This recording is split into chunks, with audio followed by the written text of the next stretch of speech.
माँ शारदे को नमन।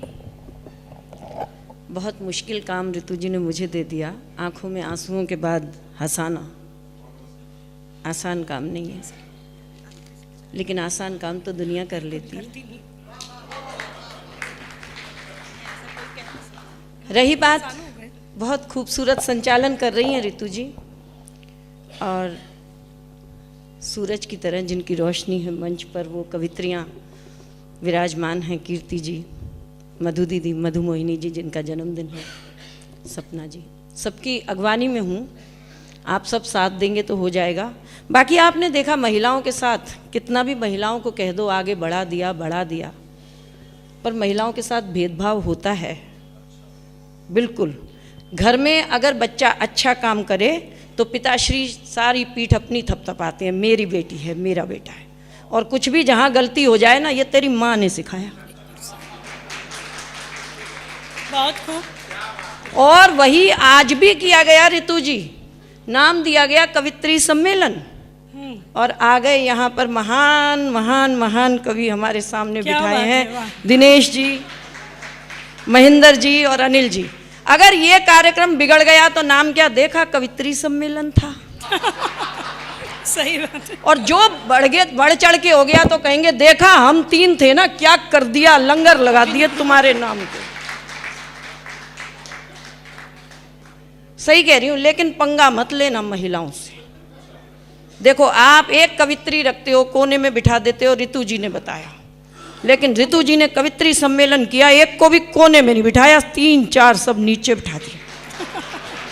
क्या बात है। लेकिन एक बात आपसे कहना चाहती हूँ, आप सबने तराजू देखा है। तराजू का कौन सा पलड़ा भारी होता है? जिसमें वजन ज़्यादा होता है।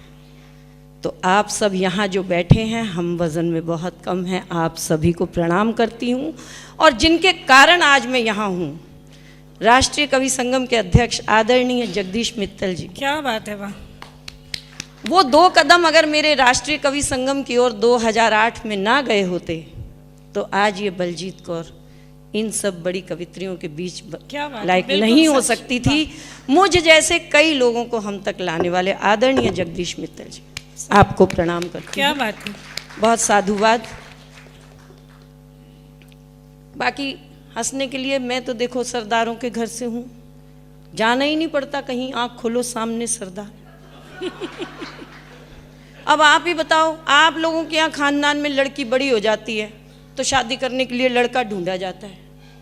हमारे यहाँ लड़की बड़ी हो जाती है तो सरदार ढूंढा जाता है।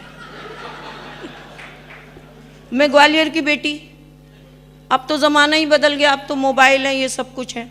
और जब मेरी शादी हुई तो शादी से पहले तब क्या परंपरा थी आप सब जानते हैं, कि जब लड़का यानी सरदार जी जो देखने आए, घर पर आए, चाय के प्याले रख दिए गए, मम्मी भी बैठी थी, पापा भी बैठे थे। थोड़ी देर बाद मम्मी रसोई में चली गई, जो पापा कभी रसोई में नहीं गए वो भी चले गए। हमको अकेले बिठा दिया कि बात करूँ। 1 मिनट, 2 मिनट, 3 मिनट कोई बात ही नहीं हुई। मैंने कहा कुछ तो बोलो सरदार जी। बोले भैन जी किन्ने भैन भरा हो। बहुत अच्छी बात। क्या बात है। मैंने कहा अभी तक तो मेरा एक भाई था, तुसी दूजे हो गए। ससुर बहुत अच्छी। अच्छा, आजकल की तरह का ऐसा ज़माना भी नहीं था कि फ्लैट हो गई किसी को पता नहीं चले। अब वो जैसे ही गए सरदार जी, पूरे मोहल्ले में धीरे धीरे बात फैल गई भी जेड़ा मुंडा देखण आया सी वो भैन जी बोल गया। जहाँ जाए हम तो मेरी मम्मी को कहन, अच्छा जेड़ा मुंडा वेखण आया सी बलजीत नूं वो भैन जी बोल गया। जहाँ मैं जाऊँ, हैं तेरा वीर बन गया। पूरे मोहल्ले में चर्चा हो गई। लेकिन फिर एक सरदार ढूंढे गए तो हुआ क्या, हूँ तो मैं भी सरदार नहीं। फिर सरदार जी ढूंढे गए, फिर वही वाक्य दोहराया गया। फिर टेबल पर इधर सरदार जी बैठे, इधर मैं बैठी, इधर पापा बैठे, फिर मम्मी बैठी, वही किस्सा फिर दोहराया। मम्मी गई, पापा गए, थोड़ी देर हो गई तो इस बार मैं बोली, वीर जी कुछ तो बोल दो। वो सिर ठोक के उठ गए, बोले राखी वाले दिन आ जाऊंगा भैन, सत श्री अकाल। बहुत अच्छी। अच्छा, फिर क्या हुआ, फिर मोहल्ले के लोगों ने शिक्षा देनी शुरू की मेरे मम्मी डैडी को। बोले भाई तुहाडी कुड़ी ब्याही नहीं जाएगी, शादी नहीं होनी। बोले क्यों? बोले तुसी जो मुंडा खुद ही पसंद कर लो और ब्याह कर दो, इन्हों कल्ले नहीं बिठाना। भी ये वो वीर जी बोल देगी, वो भैन जी बोल देगा, इन्हों का ब्याह ही नहीं होएगा। अब वही हुआ, जहाँ मेरी शादी कर दी गई महरौली के सरदार जी, वो जब मेरे मम्मी डैडी नहीं पसंद किए, हमको बिल्कुल अकेले नहीं बिठाया गया, क्योंकि सख्त हिदायत थी कि तुम यही बोल दोगे, और हमारी शादी कर दी गई जो मम्मी डैडी ने सरदार जी पसंद किए थे। लेकिन कब तक नहीं बिठाओगे? क्या बात है। आफत आई, अब चुप बैठे हैं, बिल्कुल कह के बोला कि वीर जी नहीं बोलना, उनको भी कह के बोला गया पैन जी नहीं बोलना। तो मैंने डरते डरते कहा कि सरदार जी कुछ तो बोलो। तो सरदार जी बोले बहुत घबराहट हो रही है, तो एक गाना सुना दे।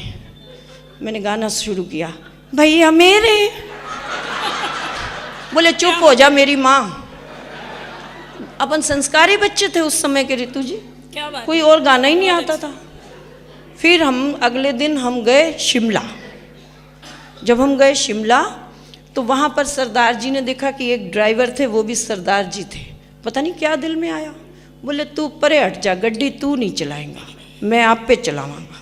सरदार जी ने गाड़ी ड्राइव की और मैं साथ वाली सीट पर बैठी। मैं साथ वाली सीट पर बैठी और सरदार जी गाड़ी चला रहे हैं, और शिमला की पहाड़ियाँ आपने देखी। मोड़ आए, सरदार जी ने इतनी तेज मोड़ काटा कि मुझे लगा खाई में गिर जाएंगे, पर मैं डरते डरते कुछ नहीं बोली। दूसरा मोड़ आया, फिर खाई में गिरते बचे, और तीसरे मोड़ पे तो एक पहिया भी उतर गया। फिर भी गाड़ी ऐसे कट गई तो मुझसे रहा नहीं गया।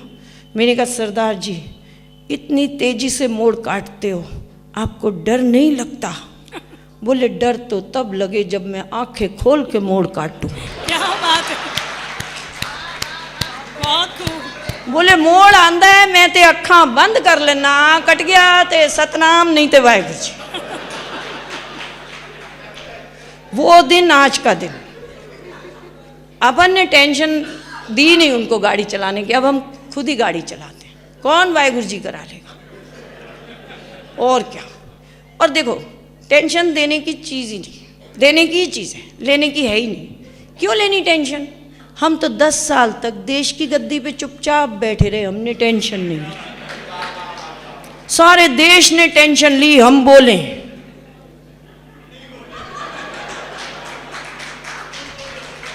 सारी दुनिया चुनाव लड़ती है, हमारी ऋतु जी भी लड़ी, चुनाव लड़ी। बताओ चुनाव लड़के क्या बनी? हम बिना लड़े प्रधानमंत्री बन गए। तो टेंशन लेनी नहीं चाहिए, लेना ही चाहते हो नहीं। देखो बहुत अच्छा काम कर रही है रोहिणी के लिए, वो तो हादसे में हम कुछ भी कह लेते हैं, बहुत गर्व होता है।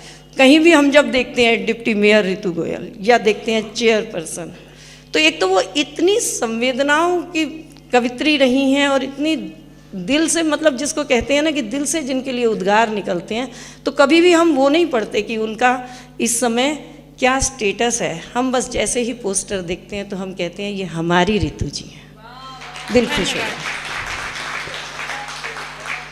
तो मस्ती में रहिएगा, टेंशन क्या करनी है। लेना ही चाहते हो तो कार लो, बंगला लो, लोन लो, निकल लो।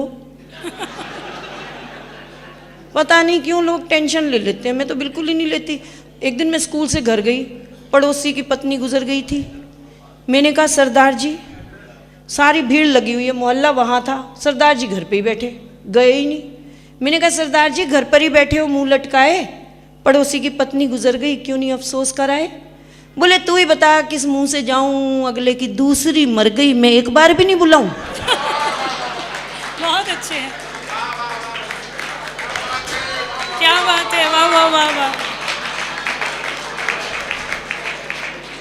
ऐसे पति ने, देखिए माँ की इतनी कविताएं लिखी हैं ना दिनेश जी ने, सच में माँ के मुख तक आनंद विभोर हो जाती हूँ। आदरणीय महेंद्र अजनबी जी और आदरणीय हंसराज रल्हन जी, और जो 2-2 घंटे अकेले जिनके दम पर कवि सम्मेलन चलता है, आदरणीय अनिल जी आपने हमें बुलाया, बहुत बहुत धन्यवाद। एक बार इन लोगों के लिए तालियां बजा दीजिए। जैसे गाड़ी चलाने वाले के लिए बैठना मुश्किल होता है, वो ड्राइवर को क्या कहता है, तू हट मैं ही चला लेता हूँ। तो आप सोचिए कि इन लोगों का क्या हाल होगा जो आज बैठे हुए हैं।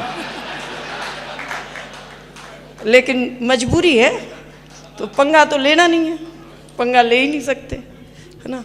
तो रही बात मस्ती की, अब मैंने बताया पर अच्छा मैं तो बिल्कुल भी टेंशन नहीं लेती। कोरोना काल था, सारे घरों में टेंशन थी, लेकिन हमारे हिंदुस्तान की औरतें टेंशन लेती नहीं। पहला कोरोना याद कर लो, पूरे विश्व में टेंशन थी, लेकिन हमारे हिंदुस्तान की औरतें लगी हुई थी, हलवाई बनी हुई थी पूरी। कोई समोसे बना रही थी, कोई जलेबी बना रही थी, कोई कुछ बना रही थी। उन्हें पता था कि ये तो चला ही जाएगा। अपने राम की भूमि है, अपने कृष्ण की भूमि है, अपने देश की ये भूमि है, यहाँ से सब चला जाएगा। बहुत अच्छी बात। तो मस्ती में ही रहना चाहिए। तो मैंने ना, बेटे ने एक दिन, अब टाइम पास सरदार जी तो कोई काम नहीं करते, तो बेटे से कहा कि पेन ड्राइव दे, पिक्चर देख लेता हूँ। बेटे ने पेन ड्राइव में लगा दी पान सिंह तोमर। सरदार जी ने देखी, अगले दिन इरफान खान निकल गए। बेटे ने दूसरे दिन पेन ड्राइव में पिक्चर दी प्रेम रोग, अगले दिन ही ऋषि कपूर जी गए। क्या बात है। तीसरे दिन सरदार जी बोले काक के गल सुन, शादी दी वीडियो दे दे, माँ दी भी देख ले। और मैंने छुपा के ही रख दी। बहुत अच्छे, खुलकर तालियां बजा सकते हैं आप लोग।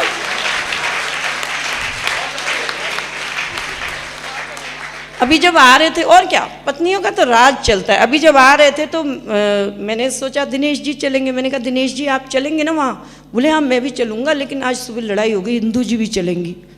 तो मैंने कहा इंदू जी से क्यों डर लगता है? बोले नहीं बहुत डर लगता है, 4 दिन पहले लड़ाई हुई थी। मैंने कहा फिर? बोले मैंने ऐसे कह दिया कि लड़ाई हो गई तो हो गई, कोई बात नहीं देख लूँगा। मैं कहा फिर? बोले वो जा रही थी। मैंने कहा मेरा क्या बिगाड़ लेगी? तो मैंने कहा फिर क्या हुआ? बोले मेरे मोबाइल का चार्जर लेके ही चली गई।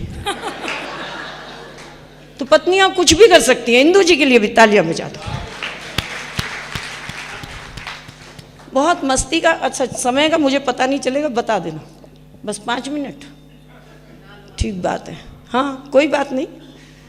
क्या मैं टेंशन लेती ही नहीं, मैंने तो बता दिया आपको, टेंशन लेने की चीज़ ही नहीं है, मस्ती में रहो। और रही बात मैं कैकई बनती थी, अनिल जी ने बिल्कुल सही बताया। लेकिन आपने देखा होगा एक पार्टी ऐसी है जिसे अन्ना जी ने बना दिया है ना। और अन्ना जी की उस समय सारे देश में तारीफ हुई थी ना। लेकिन पूरे देश में इकलौती मैं ऐसी हूँ जिसको अन्ना जी से नुकसान हुआ। क्या नुकसान हुआ? मेरी कविता सुन लो। कि मैं भी कैकई की तरह कोप भवन में जाती थी, भूखे रहकर अपने पति से अपनी बात मनवाती थी। मुझे भूखा देख पति हुए परेशान जाते थे, मुझे खाना खिलाने की खातिर बात मेरी मान जाते थे। फिर अन्ना जी ने किया अनशन, देश में हुआ सम्मान, देश में हुआ सम्मान पर मेरा हो गया नुकसान। मेरे पति ने कह दिया अब तेरी बात कभी नहीं मानी जाएगी। अगला 74 बरस का बुढ़ा 13 दिन जी गया, तू जवान नट्टी कट्टी तो 1 महीना जी जाएगी। क्या बात है, वाह। तो बस हमें तो कुछ ज़रूरत नहीं कहीं जाने की, मस्ती में रहिए, आनंद से रहिए। 4 दिन पहले मेरी और मेरे पति की हुई जोरदार लड़ाई। पति ने भगवान को गुहार लगाई, बोले हे भगवान तंग आ गया हूँ ऐसी पत्नी से, तू मुझे उठा ले।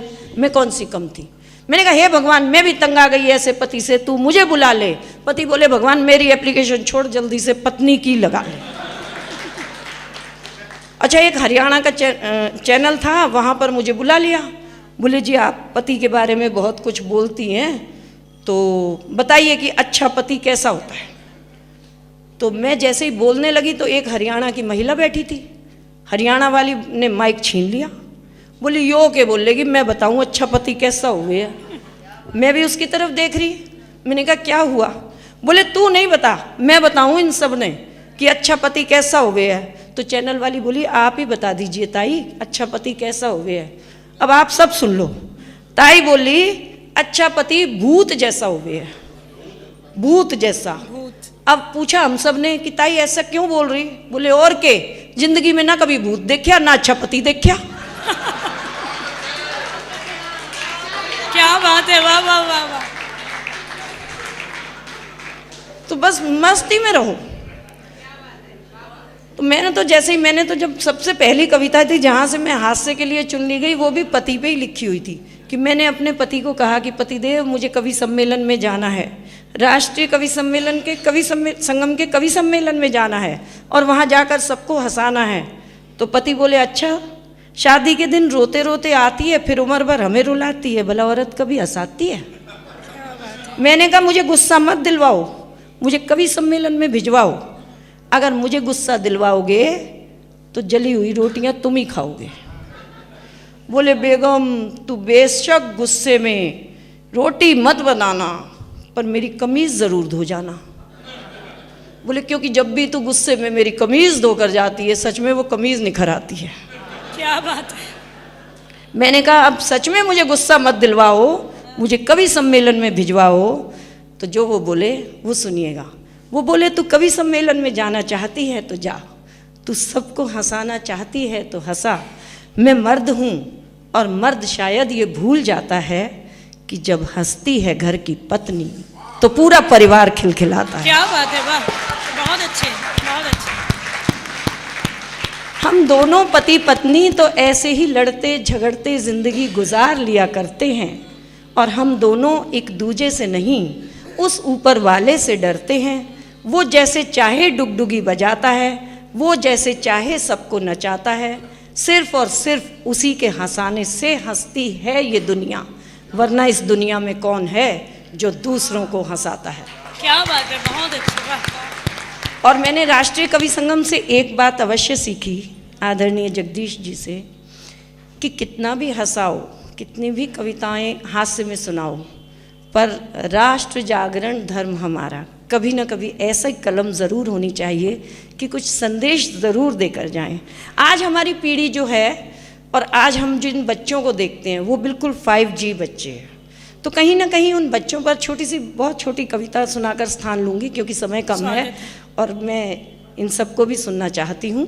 तो बहुत छोटी सी कविता कि वो बच्चे, कि ढूंढ रही हूँ वो बच्चे जो मदर्स डे नहीं मनाते थे। ढूंढ रही हूँ वो बच्चे जो मदर्स डे नहीं मनाते थे, पर माँ जब भी आवाज़ दे हाँ माँ कहकर दौड़े चले आते थे। क्या बात है। ढूंढ रही हूँ वो बच्चे जो मदर्स डे नहीं मनाते थे, पर माँ जब भी आवाज़ दे हाँ माँ कहकर दौड़े चले आते थे। शायद बैटरी वाली कारें या मोबाइल नहीं थे उस वक्त, शायद बैटरी वाली कारें या मोबाइल नहीं थे उस वक्त, इसीलिए बच्चे पापा की पिद्दी पर घोड़ा बनकर चढ़ क्या जाते थे। बात है, वाह वाह वाह, बहुत अच्छा। ढूंढ रही हूँ वो बच्चे, शायद सादा ही था खान पान, शायद सादा ही था खान पान, और आंखों पर नहीं थे बच्चों के चश्मे, इसीलिए माँ बाप के आंसू बच्चों को जल्दी नजर आ जाते थे। क्या बात है, वाह वाह वाह, क्या बात है। बहुत शुक्रिया। और रुपए नहीं सिक्के मिला करते थे जेब खर्च, रुपए नहीं सिक्के मिला करते थे जेब खर्च, शायद इसीलिए पैसों का वजन कुछ ज्यादा समझ पाते थे। शायद राजनीति, देखिए मैं कहाँ प्रहार कर रही हूँ, समझ सकेंगे। शायद राजनीति और मीडिया भी इतना नहीं था उस वक्त।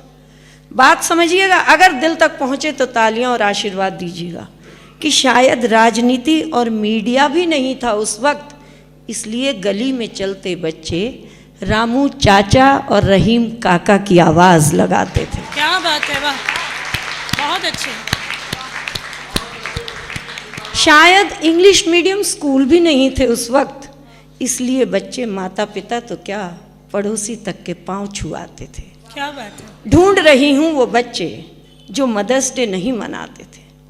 बारबी डॉल का प्रचलन भी शायद नहीं था उस वक्त, इसीलिए कतरन से कपड़े की गुड़िया बनाकर जूते के डब्बे में उसका घर बनाते थे। ढूंढ रही हूँ वो बच्चे जो बारिश के पानी में कागज़ की नाव चलाते थे। क्या बात है, वाह। ढूंढ रही हूँ वो बच्चे। और अंतिम पंक्तियाँ देती हूँ कि शायद पढ़े लिखे नहीं थे, शायद पढ़े लिखे नहीं थे, पर अनपढ़ नहीं थे माँ बाप। क्या बात है, वाह वाह वाह। शायद पढ़े लिखे नहीं थे, पर अनपढ़ नहीं थे माँ बाप। दूरदर्शिता रखते थे, कमरे में बोनसाई नहीं आंगन में पेड़ लगाते थे। ढूंढ रही हूँ वो बच्चे जो मदर्स डे नहीं मना, पर माँ जब भी आवाज़ दे हाँ माँ कहकर दौड़े चले आते।